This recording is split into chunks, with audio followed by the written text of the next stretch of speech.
first thing you have to do is you have to decide, are you going to be defined by a vision of the future, or are you going to live by the memories of the past? Now, thoughts are the language of the brain, and feelings are the language of the body, and how you think and how you feel creates your state of being. So we could say that less than 2% of the Americans actually write their intentions or goals down.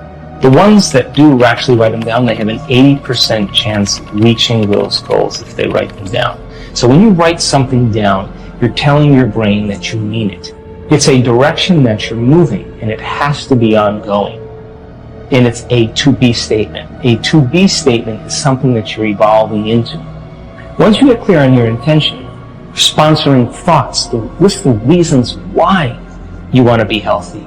Because those sponsoring thoughts are really going to be the driving force to get you going in that direction. If it's healthy, you may have vitality. You may want to look better. If it's wealth, you want freedom. That's what you really want. You want freedom to do whatever you want, right? So when you begin to define your intention and you couple it with a sponsoring thought, now you're giving your body a taste emotionally of what that future is going to be like. Now, the next step is to plan your actions. Master your day, one day at a time. So now you've already dismantled an old part of yourself, and you say, today, the thought I'm going to have is that I'm a genius and I accomplish everything. Or I live in no time, the universe provides for me. The universe lives in my favor.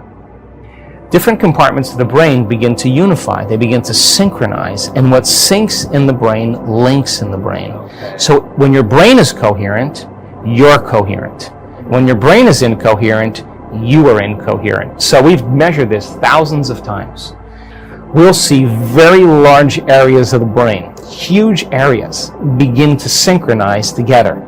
Then we'll see the left side of the brain talk to the right side of the brain. We'll see the front part of the brain talk to the back part. We see this kind of whole brain state start to take place. And I see it every time. They feel so complete that it's impossible to want. How can you want when you're whole? And that's the moment the magic happens. We see a strip chart, we're measuring someone's brain, and all of a sudden we just see this brrrr, and then there'll be a pause. And then 10 minutes later, brrrr, and we know that's downloads. The person is having epiphanies, they're having downloads. We're getting raw information that's beyond our senses. The nervous system really is the superconductor of consciousness. Let's write down the feelings of how you would feel if that future happened, and you're going to have to feel that feeling before it occurs. So now, okay, what does an abundant person feel? Pretty much free, in love with life, grateful to be alive, abundant. Okay, now, let's practice. The moment you feel gratitude, your healing begins. The moment you feel worthy and abundant, you're generating wealth. The moment you're empowered, you are moving towards your success. The moment you're in love with yourself and you're in love with life, you'll create an equal. The moment you are in awe of life, you're going to have a mystical experience. And so that's causing an effect, right? So then if you can teach people then how to create, instead of from lack or separation, but create from wholeness, and create from what we call the quantum field instead of three-dimensional reality. Okay, the quantum field is an invisible field of energy that exists beyond our senses. You can't see it, you can't smell it, you can't taste it, you can't hear it, you can't feel it. It exists beyond our experience of three-dimensional reality. And how much of your waking day are you aware of energy and frequency? For most people, they're unaware of the quantum field. And if you're unaware of it, it doesn't exist for you. You could study all kinds of science and they'll tell you there is this invisible field of frequency and energy that exists beyond the senses that tend to connect everything physical and material. In fact, everything physical and material is connected to this field. How do you get there? So we discovered that when you take all of your attention off your body, you are not paying attention to your emotions, your drives, your habits. If you could take all of your attention off of every element in your environment, your cell phone, your tablet, your computer, your car, your bed. Take your attention away from everything, every place that you live, where you sleep, where you work, there tends to be a dramatic change in the way the brain functions when people do this properly. We call it getting beyond yourself, but in a sense, you're dissociating from your three-dimensional reality. Why? Because if you're thinking about anything in your three-dimensional reality, that's where your attention is and that's where your energy is. And when I can stay in that place of uncertainty and unknown, and I can transmute that energy into clarity or gratitude, and I can get my energy up even though there's chaos around me, then I'm filling that void between the old self and the new self with information. And when you change your energy, you change your life. In other words, you're so busy being elevated, you can't predict what's going to happen. You're just very clear you're not going to go back to those familiar cravings and familiar urges. We'll begin to help you get clear on the direction that you're moving and allow that energy to push you. Now that energy is like the flame in the alchemist's crucible. It's going to turn base metals into gold. It's going to remove the dross. And so purification comes with quite a bit of agitation. There's got to be a stirring that takes place, and I think that most of us in the last year or two have felt this incredible stirring inside of ourselves, and that's because the energy is so intense that our nervous systems have to really adapt to it. So I think our purpose in life is really to remove these layers, these masks, these habits and emotions that block the flow of the divine within us. Every morning when you start your day, before you open your eyes and reach for your cell phone and check your WhatsApp and your texts and your Facebook, before you plug yourself back into your same familiar world, sit there and get very clear on what that future will be like and begin to emotionally embrace it before it happens. And if you do that properly, you're moving into a new state of being.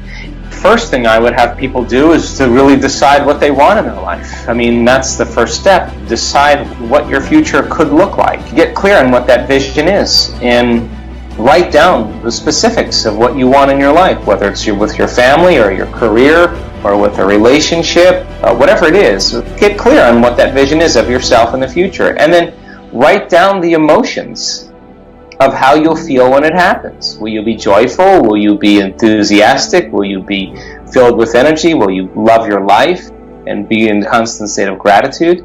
And now you have a clear intention and elevated emotion. So then most people think in the past, and feelings and emotions are the end product of past experiences. So if you're feeling the same way every single day, it means nothing new is happening in your life.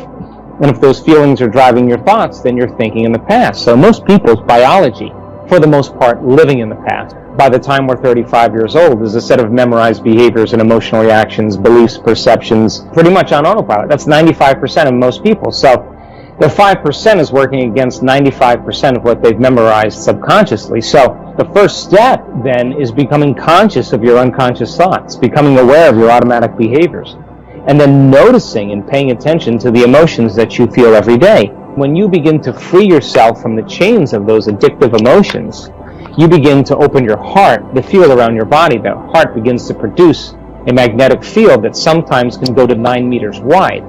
And if you can teach a person how to feel an elevated emotion and sustain it, and they begin to drop pebbles in water over and over again, and they start to produce these beautiful waves. If they feel deeply and richly and profoundly, they're dropping big stones that are producing bigger waves. Now those waves are energy.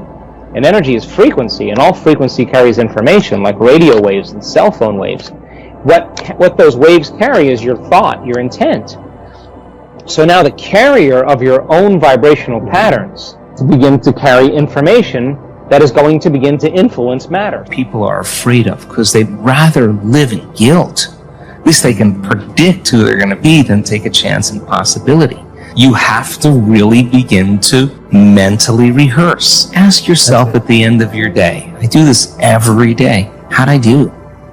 First thing you have to do is you have to decide, are you going to be defined by a vision of the future, or are you going to live by the memories of the past? Now, thoughts are the language of the brain, and feelings are the language of the body, and how you think and how you feel creates your state of being. So we could say that most people's entire state of being when they start their day is in the familiar past. Well, if you live in the familiar past, then it makes sense you're going to create the predictable future. Your body is your unconscious mind. Some people would rather cling to the familiar than take a chance in possibility. For most people, then, they say, well, I don't really see how my thoughts have anything to do with my destiny. Well, that's because 95% of those thoughts are subconscious programs, right? So you're not even conscious that you think those thoughts. So the first step to change is starting to think about what you've been thinking about and change it. And then when you begin to observe those thoughts, now the game is on, right? Yes. Because now you're working to become conscious of that and not go unconscious again. And it takes an incredible amount of awareness. Yes. It takes a great amount of consciousness, and you can't have consciousness without energy. So you got to raise your energy in order to get to it. Otherwise, you're going to be consumed. Yes. You're going to return back, right? So if you start becoming familiar, so conscious of those unconscious thoughts, they would never slip by your mind unchecked by you.